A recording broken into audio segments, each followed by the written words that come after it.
The Girl in Pink Dress, by author unknown. There was this little girl sitting by herself in the park. Everyone passed by her and never stopped to see why she looked so sad. Dressed in a worn pink dress, barefoot and dirty, the girl just sat and watched the people go by. She never tried to speak. She never said a word. Many people passed by her, but no one would stop. The next day I decided to go back to the park in curiosity to see if the little girl would still be there. Yes, she was there, right in the very spot where she was yesterday, and still with the same sad look in her eyes. Today I was to make my own move and walk over to the little girl. For as we all know, a park full of strange people is not a place for young children to play alone. As I got closer, I could see the back of the little girl's dress was grotesquely shaped. I figured that was the reason people just passed by and made no effort to speak to her. As I got closer, the little girl lowered her eyes slightly to avoid my intense stare. As I approached her, I could see the shape of her back more clearly. She was grotesquely shaped in a humped-over form. I smiled to let her know it was okay. I was there to help, to talk.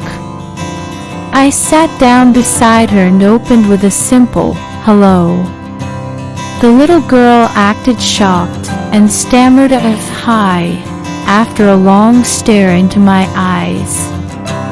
I smiled and she shyly smiled back. We talked until darkness fell and the park was completely empty. I asked the girl why she was so sad. The little girl looked at me with a sad face, said, "Because I'm different." I immediately said, "That you are," and smiled. The little girl acted even sadder and said, "I know." "Little girl," I said, "you remind me of an angel, sweet and innocent." She looked at me and smiled. Then slowly she got to her feet and said, "Really?" "Yes, you're like a little guardian angel sent to watch over all those people walking by." She nodded her head yes, and smiled. With that she opened the back of her pink dress and allowed her wings to spread. Then she said, I'm your guardian angel," with a twinkle in her eye.